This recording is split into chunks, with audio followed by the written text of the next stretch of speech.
Mari kita satu di dalam doa. Kembali kami datang ke hadirat-Mu Bapa. Kami mengucap syukur buat segala perbuatan-Mu yang ajaib dalam hidup kami. Sampai detik ini.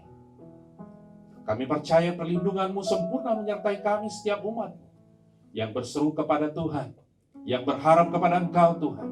Dan kami percaya, waktu kami berseru kepada Engkau, Engkau akan menjawab doa kami, dan Engkau akan memberikan yang terbaik bagi kami. Berbicara Roh Kudus, pada setiap kami, anak-anak-Mu, di ibadah online, pada hari Minggu ini Bapa. Biarlah Roh Kudus mengurapi kami, pribadi lepas pribadi, sehingga hidup kami bukan kami lagi sendiri, tetapi Kristus Yesus yang ada dalam kehidupan kami Bapa.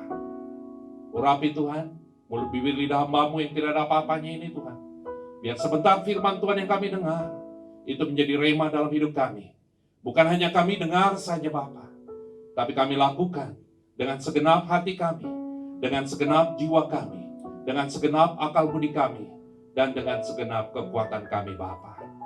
Sebelumnya Tuhan, kami mohon ampun atas setiap dosa kesalahan kami. Begitu juga orang lain terhadap kami, agar kami terus layak menerima berkat rohani jasmani dalam hidup kami. Terima kasih Bapa. Kami siap mendengar firman-Mu. Hanya di dalam nama Tuhan Yesus Kristus kami telah berdoa dan mengucap syukur. Haleluya. Amin. Mari kita berikan sorak-sorak kepada Tuhan. Shalom Bapak Ibu Saudara yang kekasih dalam Tuhan. Di ibadah online pada hari Minggu ini, saya ajak Bapak Ibu Saudara sekalian kita buka firman Tuhan di 1 Tesalonika 5 ayat 16 sampai 18. Tema khotbah hari ini adalah apa yang harus kita lakukan di masa sulit ini. Kita sama baca firman Tuhan ini ya. Karena saya percaya waktu kita perkatakan firman Tuhan, bukan hanya kita baca saja, tapi itu menjadi rema dalam hidup kita. Amin. 1 Tesalonika 5 ayat 16 sampai 18. Ayat 16 dikatakan, bersukacitalah senantiasa, tetaplah berdoa, mengucap syukurlah dalam segala hal, sebab itulah yang dikehendaki Allah di dalam Kristus Yesus bagi kamu. Firman Tuhan dengan jelas katakan di 1 Tesalonika 5 ayat 16 sampai 18, bersukacitalah senantiasa, tetaplah berdoa dan mengucap syukurlah dalam segala hal sebagaimana dikehendaki Kristus Yesus bagi kamu. Nah, di masa sulit ini kita sebagai anak-anak Tuhan, apa yang harus kita lakukan, saudara?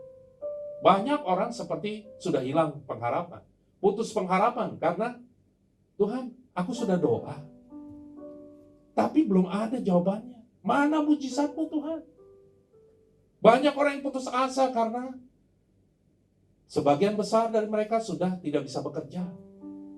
Di samping juga banyak yang terpapar kena pandemi COVID-19 hari ini. Tapi satu hal, firman Tuhan, ya dan amin, saudara. Firman Tuhan jelas katakan, bersukacitalah senantiasa, tetaplah berdoa, dan mengucap syukurlah dalam segala hal. Nah, apa yang harus kita lakukan? Yang pertama adalah, jelas dikatakan di ayat 16, bersukacitalah senantiasa. Mungkin bagi saudara berpikir, gimana saya bisa bersukacita? Saya udah kayak begini kok, saya sudah susah. Saya ekonominya makin menurun. Bahkan ada di antara keluarga kita yang mengalami COVID-19. Gimana Tuhan? Masih bisakah saya bersukacita? Saudara jangan putus pengharapan. Roma 12 ayat 12 katakan, bersukacitalah dalam pengharapan, sabarlah dalam kesesakan, dan bertekunlah dalam doa. Waktu engkau bersukacita kepada Tuhan, Tuhan mengajarkan apa saudara? Yang pertama, Tuhan mengajarkan adalah untuk kita mencintai Tuhan melebihi dari segalanya. Kenapa kita harus mencintai Tuhan lebih dari segalanya? Karena pengharapan yang pasti hanya ada di dalam Yesus Kristus, saudara. Pengharapan kepada Tuhan, ya dan amin. Kepastian itu ada hanya di dalam Dia. Nah, orang yang mencintai Tuhan, dia akan terus apa saudara? Suka merenungkan firman-Nya. Dia suka membaca firman-Nya, dan melakukan firman-Nya. Yosua 1 ayat 8 katakan, janganlah engkau lupa memperkatakan kitab Taurat ini, tetapi renungkanlah itu siang dan malam, supaya engkau bertindak hati-hati sesuai dengan yang tertulis di dalamnya. Sebab dengan demikian, perjalananmu akan berhasil dan engkau akan beruntung. Orang yang bersuka cita di dalam Tuhan, dia tidak malas-malasan baca firman Tuhan. Dia suka punya gaya hidup yang suka merenungkan firman Tuhan. Jelas dikatakan tadi Yosua 1 ayat 8, dikatakan apa saudara? Janganlah engkau lupa memperkatakan kitab Taurat ini. Apakah hari-hari ini saudara memperkatakan firman Tuhan? Apakah hari-hari ini saudara bukan lagi merenungkan firman Tuhan dan memperkatakannya? Tuhan mau di tengah masa sulit ini kita tetap perkatakan firman Tuhan. Tentunya kita bisa perkatakan firman Tuhan kalau kita merenungkan firman-Nya. Karena iman timbul dari pendengaran akan firman Kristus. Nah, orang yang bersuka cita dalam Tuhan, yang pertama, dia mencintai Tuhan lebih dari segalanya. Yang kedua, orang yang bersuka cita dalam Tuhan, dia apa saudara? Dia akan berbuat baik. Galatia 6 ayat 9 katakan, janganlah kita jemu berbuat baik. Karena apabila sudah datang waktunya, kita akan menuai. Masih bisakah kita hari-hari ini berbuat baik kepada orang lain? Di tengah kesusahan, masihkah kita memikirkan orang lain untuk kita bantu? Bagaimana kita bisa bantu? Saya yang perlu dibantu hari-hari ini. Mungkin saudara berpikir seperti itu. Saudara, firman Tuhan katakan, apa yang ditabur akan dituai. Apakah hari-hari ini engkau memperhatikan keluargamu, orang-orang sekitarmu? Apakah engkau peduli kepada mereka? Waktu engkau berbuat baik, Tuhan berikan yang terbaik dalam hidupmu. Karena firman Tuhan tadi katakan, apa yang ditabur akan dituai. Dan orang yang berbuat baik, dia selalu ingat akan Tuhan. Dan selalu dia percaya bahwa pengharapan pada Tuhan, ya dan amin. Dan dia akan katakan ini saudara, satu-satunya yang kuandalkan, satu-satunya yang ku percaya, Engkau sumber kekuatan, sumber pengharapan, sumber kedamaian. Satu-satunya yang ku andalkan, satu-satunya yang ku percaya, Engkau Tuhan memberkati, Tuhan penyembuhku, Tuhan pemulihku. Waktu kita andalkan Tuhan, pasti kita akan hidup seperti Kristus. Kristus datang untuk melayani, bukan dilayani. Makanya kita diminta juga sebagai umatnya. Masihkah kita berbuat baik kepada sesama kita? Di tengah kesulitan hari-hari ini yang dialami. Masihkah kita menabur untuk kemuliaan nama Tuhan? Waktu kita nabur dengan hati penuh ucapan syukur, Tuhan akan memberikan apa yang tidak pernah engkau lihat dengan mata, yang tidak pernah engkau dengar dengan telinga, tidak pernah timbul dalam hatimu. Semua yang disediakan oleh Tuhan bagi kita, orang-orang yang mengasihi Dia. Jadi orang yang bersuka cita dalam Tuhan, dia punya ciri khas. Yang pertama cirinya adalah dia cintai Tuhan lebih dari segalanya. Yang kedua, dia akan berbuat baik. Dan yang ketiga, ciri orang yang bersuka cita dalam Tuhan, dia mudah memaafkan saudara. Mungkin banyak di antara kita, di tengah kesulitan, banyak orang yang kesal, banyak orang yang marah, banyak orang kecewa. Kalau itu terus kita pelihara saudara, akhirnya kita apa? Menjelekkan orang lain. Sehingga sakit hati satu dengan yang lain. Tapi firman Tuhan jelas katakan bahwa kita jangan balas kejahatan dengan kejahatan. tapi balas kejahatan dengan kebaikan. Di Roma 12 ayat 21. Waktu kita mudah memaafkan kepada orang lain menyakiti kita, Tuhan sendiri akan memberikan kekuatan bagi kita. Kita bersuka-cita karena kita bukan mau menjadi orang yang biasa saja, tapi luar biasa di dalam Tuhan. Karena pengharapan kepada Tuhan, ya dan amin. Apa yang kita harus kita lakukan di masa sulit ini? Yang pertama tadi di ayat 16, bersukacitalah senantiasa. Yaitu cirinya, dia akan mencintai Tuhan lebih dari segalanya. Berikutnya, dia akan memudah memaafkan dan juga berbuat baik. Nah, ciri kedua dari apa yang harus kita lakukan di masa sulit. Yang kedua adalah tetap berdoa. Di ayat 17 katakan, tetaplah berdoa. Masihkah engkau saat ini berdoa kepada Tuhan? Oh ya, Pak, saya sudah berdoa. Tapi apakah engkau tetap konsisten berdoa, memuji dan menyembah Tuhan hari-hari ini? Firman Tuhan jelas katakan, Allah bersemayam di atas pujian umatnya. Waktu kita memuji menyembah Tuhan, waktu kita berdoa kepada Dia, Tuhan akan mencurahkan Roh Kudus-Nya yang memberikan kekuatan bagi kita. Kita terus banyak doa muji nyembah Tuhan hari-hari ini, saudara. Tembok Yeriko tidak mungkin hancur kalau tidak ada satu unity di dalam umatnya. Dan juga tidak ada doa pujian penyembahan pada Tuhan. Tembok Yeriko hancur karena ada unity dan juga doa pujian kepada umatnya. Jadi saudara, waktu engkau berdoa, waktu engkau memuji menyembah Tuhan, ada kuasa Tuhan menyertai saudara. Jangan engkau anggap remeh doa pujian penyembahan kepada Tuhan, saudara. Hari-hari ini Tuhan mengajar kita untuk banyak berdoa, memuji, dan menyembah Tuhan. Doakan kota kita, doakan bangsa kita, doakan bahkan seluruh bumi, biar dipenuhi kemuliaan Tuhan. Dan biar pandemi COVID-19 ini tidak ada lagi.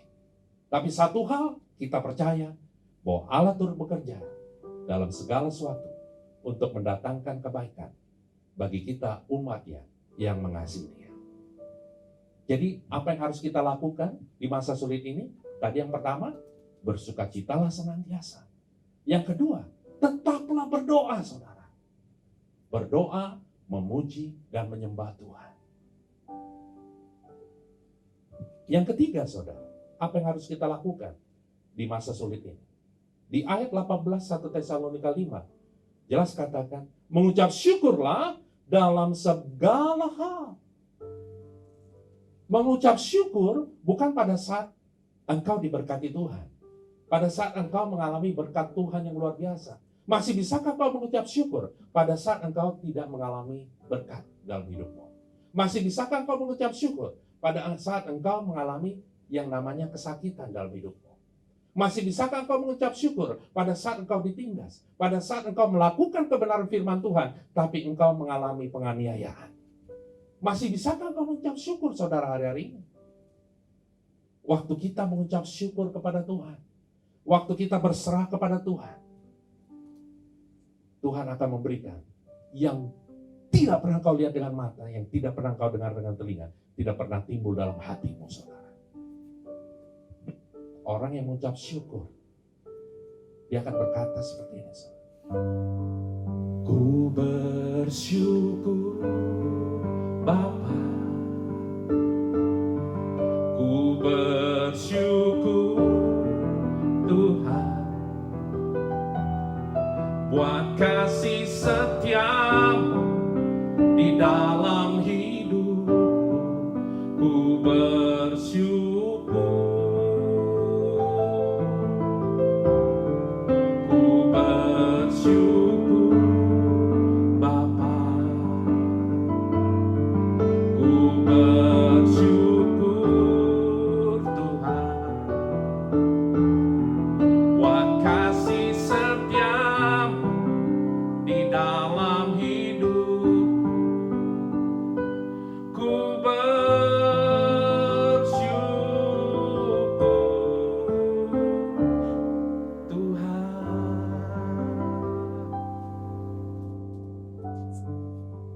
Ayo saudara, mengucap syukur dalam segala hal saudara. Waktu engkau banyak mengucap syukur dalam segala hal, hidupmu bukan kamu lagi sendiri, tapi Kristus Yesus dalam hidupmu. Paulus, waktu dia menjadi hamba Tuhan, waktu dia bertemu dengan Yesus dan dia menjadi hambanya, dia mengalami apa saudara? Dia alami yang namanya penganiayaan. Dia alami yang namanya penindasan. Dia alami yang namanya caci maki. Bahkan dia mengalami masuk ke penjara karena menyatakan kebenaran firman Tuhan. Pernahkah saudara lihat di Alkitab atau baca di Alkitab? Akhirnya Paulus menyesal ngikut Tuhan. Tidak ada saudara. Justru Paulus waktu dia di dalam penjara, dia ingatkan umat Tuhan. Untuk apa saudara? Bersukacitalah senantiasa. Mengucap syukurlah dalam segala hal. Kata-kata yang membangkitkan roh. Dan itu yang Tuhan mau hari-hari ini saudara. Engkau memperkatakan hal-hal yang baik. Karena waktu engkau mengucap syukur, engkau akan berpikir positif saudara. Filipi 4 ayat 8 katakan, semua yang benar, semua yang mulia, semua yang adil, semua yang suci, semua yang manis, semua yang sedap didengar, semua yang disebut kebajikan dan patut dipuji, pikirkanlah semuanya itu saudara. Waktu engkau berpikir positif, engkau akan memiliki gaya hidup yang suka mengucap syukur dalam segala hal. Lihat dengan kacamatanya Tuhan, bukan lihat dengan kacamatanya kita, saudara. Waktu kita melihat segala sesuatu yang kita alami dalam hidup ini dengan firman Tuhan, kita akan terus di bawah Tuhan, naik dan tidak pernah turun. Firman Tuhan jelas katakan, engkau akan terus naik dan tidak turun, saudara. Itu janjinya. Jadi saudara, waktu engkau mengalami tekanan, di masa sulit seperti ini hari-hari ini, waktu engkau mengalami ketidakadilan dalam hidupmu, waktu engkau mengalami orang-orang meremehkan kita, satu hal yang Tuhan mau, banyak mengucap syukur. Banyak mengucap syukur, saudara. Waktu engkau mengucap syukur dalam segala hal, bukan hanya rohanimu yang makin naik, tetapi tubuhmu makin sehat. Karena firman Tuhan katakan, hati yang gembira adalah obat, semangat yang patah mengeringkan Tuhan. Jadi ada 3 hal apa yang harus kita lakukan di masa sulit. Yang pertama, bersukacitalah senantiasa kepada Tuhan. Yang kedua, tetaplah berdoa, memuji dan menyembah Tuhan. Dan yang terakhir, jangan lupa kita mengucap syukur dalam segala hal. Waktu engkau melakukan ketiga hal ini, hidupmu bukan kamu lagi sendiri, tetapi Kristus Yesus yang ada dalam hidupmu. Biarlah firman Tuhan pada hari ini menjadi rema bagi saudara. Mari kita berdoa. Bapa, kami mengucap syukur buat firman-Mu Tuhan, yang kami dengar pada hari ini Tuhan. Biarlah firman Tuhan yang kami dengar ini, bukan hanya kami dengar saja Bapa, tapi kami lakukan dengan segenap hati kami, dengan segenap jiwa kami, dengan segenap akal budi kami, dan dengan segenap kekuatan kami. Menjadi rema dalam hidup kami. Dan kami menjadi para pelaku firman-Mu Tuhan. Terima kasih Bapak, hamba berdoa buat setiap anak-anak-Mu yang mengikuti ibadah online pada saat ini Bapak. Urapi mereka Tuhan. Pakai mereka menjadi alat-Mu Tuhan. Mereka akan terus naik dan tidak pernah turun. Mereka akan menjadi kepala dan tidak menjadi ekor. Apapun yang mereka perbuat, berhasil dan beruntung. Karena penyertaan Roh Kudus-Mu yang memimpin penyerta hidup mereka sekalian. Dan mereka terus akan mengalami kemenangan-kemenangan, mujizat-mujizat, dan kasih karunia Tuhan berlimpah-limpah dalam hidup mereka sekalian. Di dalam nama Tuhan Yesus. Berkati GBI Taman Aries ini Tuhan. Dengan berkat Tuhan luar biasa. Apa yang tidak pernah dilihat dengan mata, tidak pernah timbul dalam hati, tidak pernah didengar oleh telinga, itu terjadi buat gereja ini di dalam nama Yesus. Berkati hamba-Mu, Pak Ramadi Tuhan, dan juga seluruh para pengurus jemaat di tempat ini. Engkau pakai mereka menjadi garam dan terang, menjadi berkat bagi banyak orang untuk kemuliaan nama Tuhan. Sehingga melalui hidup mereka, banyak jiwa-jiwa dimenangkan bagi kemuliaan nama Tuhan Yesus. Terima kasih Bapa. Hanya di dalam nama Tuhan Yesus kami telah berdoa dan mengucap syukur. Haleluya. Amin. Kita beri kemuliaan bagi nama Tuhan Yesus.